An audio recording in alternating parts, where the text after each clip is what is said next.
रायचूर शहर में कपड़ों का सबसे मशहूर दुकान रमेश ड्रेसेस, जहां पर जीरो साइज से लेकर बड़े बच्चों के, वुमेन्स के, यानी लेडीज के और जेंट्स के तमाम के कपड़े मिलते हैं। जरूर तशरीफ लाइए रमेश ड्रेसेस, क्लॉथ बाजार, रायचूर। नाज़रीन आदाब, एवन टीवी में आप तमाम का खैर मकदम है। रायचूर शहर के आरटीओ दफ्तर में नेशनल रोड सेफ्टी प्रोग्राम का इनेकाद अमल में लाया गया था, जिसमें ऑटो ड्राइवर्स को और दीगर ड्राइवर्स को रास्ते में हिफाजती तदाबीर इख्तियार करने और रोड सेफ्टी के मुतालिक बेदारी लाई गई। इस मौके पर आरटीओ ऑफिसर देवेंद्र प्रसाद, ग्रेग इंस्पेक्टर राकेश, एफडीए अरुण और स्कूल ड्राइवर्स और सुप्रिटेंडेंट मंजूनाथ, सुप्रिटेंडेंट जीनत साजिदा और आरटीओ के दीगर स्टाफ के अलावा जाफर सादिक, शेख वाजिद और school drivers, auto drivers, taxi drivers और दीगर भी मौजूद थे।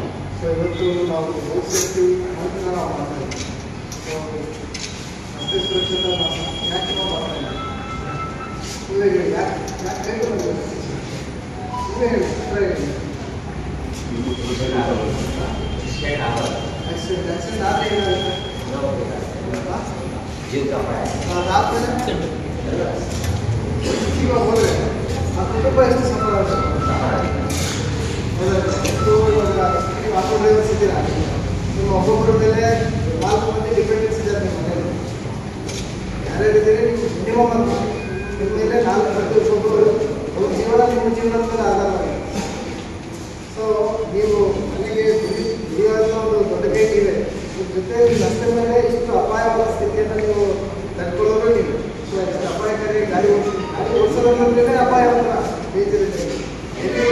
ನೀವು ಓಡಿಸೋದ್ರ ಜೊತೆಗೆ ಅಪೋಸಿಟ್ ಅವರು ಸರಿಯಾಗಿ ಓಡಿಸ್ಬೇಕು. ಏನೇನು ಡೈರೆಕ್ಷನ್ಸ್ ಇರುತ್ತದೆ ನೀವು ಓಡಿಸ್ಬೇಕು. ರೋಡ್ ಚೆನ್ನಾಗಿರಬೇಕು, ಅಪೋಸಿಟ್ ಅವ್ರು ಕರೆಕ್ಟಾಗಿ ಬರಬೇಕು. ರಾತ್ರಿ ಆಯಿತು, ಮಳೆ ಆಯಿತು, ಗುಂಡಿ ಆಯಿತು, ನೀವು ಏನು ಗೊತ್ತಾಗಲ್ಲ.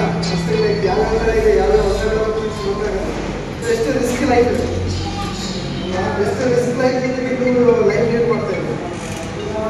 ಸೊ ನಾವು ಆದಷ್ಟು ಹೆಂಗೆ ಹೇಳ್ತಿದ್ರೆ, ಇದು ಓಡಿಸುವಾಗ ಅಪೋಸಿಟ್ ವೆಹಿಕಲ್ ಈ ಥರ ಬರ್ಬೋದು, ಸೊ ಅಪೋಸಿಟ್ ವೆಹಿಕಲ್ ತಪ್ಪು ಮಾಡ್ಬೋದು ಅಂತ ಹೇಳಿ ಆಲೋಚನೆ ಮಾಡಿಕೊಂಡು ನಾವು ಕರೆಕ್ಟಾಗಿ ಕರೆಕ್ಟಾಗಿ ಹೋಗ್ತೀವಿ. ನಾವು ಡಿಫೆನ್ಸಿವ್ ಡ್ರೈವಿಂಗ್, ರಕ್ಷಣಾತ್ಮಕ ಡ್ರೈವಿಂಗ್,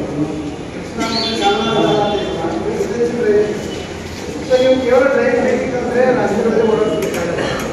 ಡಿಫೆನ್ಸಿವ್ ಡ್ರೈವಿಂಗ್ ಬೇಕಂದ್ರೆ ಮುಂದ್ಗಡೆ ಸಡನ್ ಆಗಿ ಈಗ ಯಾವುದೋ ಲೈಟ್ ಇರುತ್ತೆ, ಲೈಟ್ ತಗೊಂಡು ಹೋದಾಗ ಆಟೋಮ್ಯಾಟಿಕಲಿ ಆ ಕಡೆ ಓವರ್ಟೇಕ್ ಮಾಡ್ತಾ ಬರ್ಬೋದು ಅನ್ನೋ ಚಾನ್ಸಸ್ ಇದೆ. ಒಂದು ಬಸ್ ಬರ್ತಾ ಇದೆ, ಟ್ರೈನಲ್ಲಿ ನೀವು ಆಟೋದಲ್ಲಿ ಈ ಕಡೆ ಹೋಗ್ತಾ ಇದ್ದೀರಾ, ಆ ಕಡೆ ಯಾವುದಾದ್ರು ಟೂ ವೀಲರ್ ಬಂದರೆ ಸೊ ಅದಕ್ಕೆ ನೀವೇನು ಮಾಡಬೇಕು, ಆದಷ್ಟು ಸ್ವಲ್ಪ ಗ್ಯಾಪ್ ಇಟ್ಕೊಂಡು ಹೋಗ್ತೀವಿ. ಇದೊಂದು ಥರ ಡ್ರೈವಿಂಗ್ ಟೆಕ್ನಿಕ್. ಸೊ ನಾವು ಅದೇ ಸ್ಪೀಡಲ್ಲಿ ಹೋಗ್ಬಾರ್ದು, ಆದಷ್ಟು ಒಂದು ಸತಿ ಹಾರ್ನ್ ಮಾಡಬೇಕು, ಲೈಟ್ ಇರಬೇಕು. ಅದ್ರ ಜೊತೆಯಲ್ಲಿ ಆಟೋಮೆಟಿಕ್ ನೀವೇನು ಮಾಡಬೇಕು, ಬಸ್ ಸ್ಲೋ ಡೌನ್ ಮಾಡಬೇಕು. ಸೊ ಭಾಳಷ್ಟು ಒಂದು ಟೆಕ್ನಿಕ್ಸ್ ಇದೊಂದು ಥರ ಟೆಕ್ನಿಕ್ಸ್ ಯಾವುದು. ಮತ್ತು ಟೀ ಜಾಯಿಂಟ್ಸ್ ಇರ್ತಾರೆ. ರಸ್ತೆ ಒಂದು ಮೇಜರ್ ರೋಡ್ ಇರುತ್ತೆ, ಮೈನರ್ ರೋಡ್ ಇರುತ್ತೆ. ಯಾವುದೇ ಮೈನರ್ ರೋಡಿಂದ ನೀವು ಹೋಗೋರು ಮೇಜರ್ ರೋಡಲ್ಲಿ ಗಾಡಿ ಸಡನ್ ಆಗಿ ಹೋಗ್ತಾರೆ. ಆಟೋದವರು ಭಾಳಷ್ಟು ಮಂದಿ ಪೇಷನ್ಸ್ ಇಟ್ಕೊಳ್ಳೋದು. ನೀವು ಸೀನಿಯರ್ ಡ್ರೈವರ್ಸ್ ಇದ್ದೀರಿ, ಎಲ್ಲ ಸೀನಿಯರ್ ಡ್ರೈವರ್ಸ್ ನಿಮಗೆಲ್ಲ ಚೆನ್ನಾಗಿ ಗೊತ್ತಿದೆ. ಬಟ್ ಈಗ ಯಾರು ಹೊಸ ಹೊಸದಾಗಿ ಎಲ್ಲ ಆಲ್ಮೋಸ್ಟ್ ಲೈಕ್ 20-25 ವರ್ಷ ಈ ಹುಡುಗರಿಗೆ, ಈ ಹುಡುಗರಿಗೆ ಹುಮ್ಮಸ್ಸು, ಸಿಟಿಗಿಡಕ್ಕೆ ಹೋಗೋದು ಹುಮ್ಮಸ್ಸು.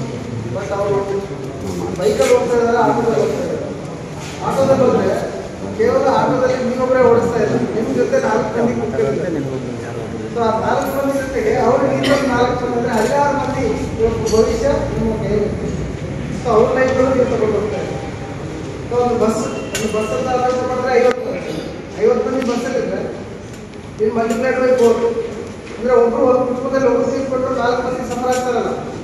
ಸೊ 200 ಮಂದಿ ಭವಿಷ್ಯ ಒಬ್ಬ ಚಾಲಕನ ಮೇಲೆ ಡಿಪೆಂಡ್ ಆಗಿದೆ. ಅಂದರೆ ನಾವು ಗಮನಿಸಬೇಕಾಗಿದ್ದು ಚಾಲಕನ ಮಹತ್ವ ಎಷ್ಟಿದೆ ಅಂತ.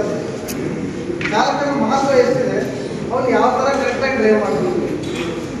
ಅದ್ರ ಜೊತೆಯಲ್ಲಿ ಈಗ ಆಟೋದಲ್ಲೂ ಸ್ಪೆಷಲಾಗಿ ನಾವು ಯಾಕೆ ಮಾಡ್ತಾ ಸ್ಕೂಲ್ ಮಕ್ಕಳನ್ನ ಕ್ಯಾರಿ ಮಾಡ್ತಾರೆ ಅಂತ. ಸೊ ಸ್ಕೂಲ್ ಮಕ್ಕಳನ್ನ ಕ್ಯಾರಿ ಮಾಡೋಕ್ಕೆ ನಿಮಗೆ ಗೊತ್ತು, ರೂಢಿಯಲ್ಲಿ ಆಗಿರ್ತಕ್ಕಂಥ ಇನ್ಸಿಡೆಂಟ್ ನಾವೇನು ಹೊಸದಾಗಿ ಹೇಳೋ ಅವಶ್ಯಕತೆ ಇಲ್ಲ. ಅದರಿಂದ ಇಂಪ್ಯಾಕ್ಟ್ ಆಗಿರೋ ಫ್ಯಾಮಿಲೀಸ್ ಇರ್ತದೆ.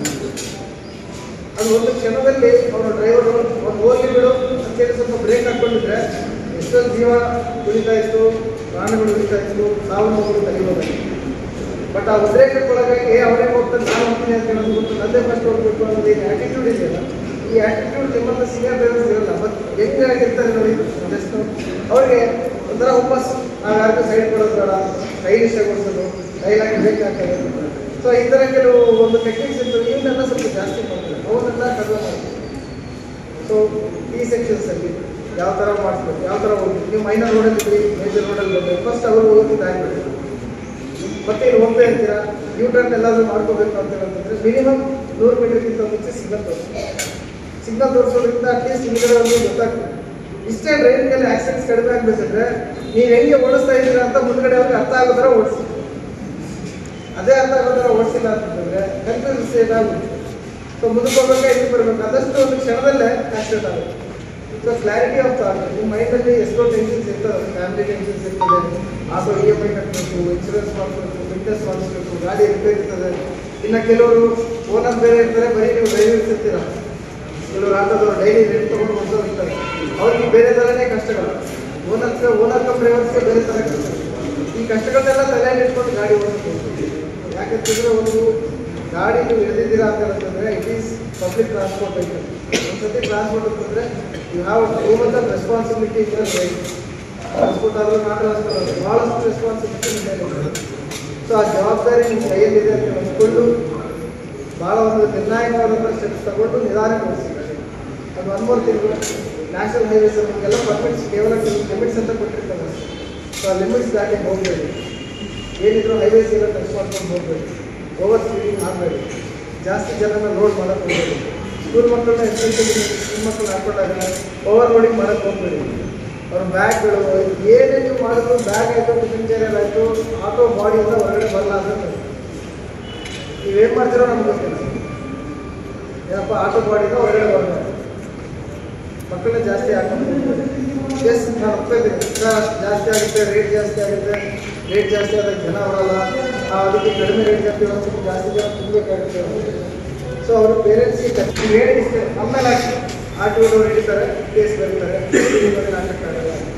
ನೀವೆಲ್ಲ ಆಟೋದವ್ರು ಸೇರಿಬಿಟ್ಟು ನಾವು ಇಷ್ಟೇ ಆಟೋದವ್ರು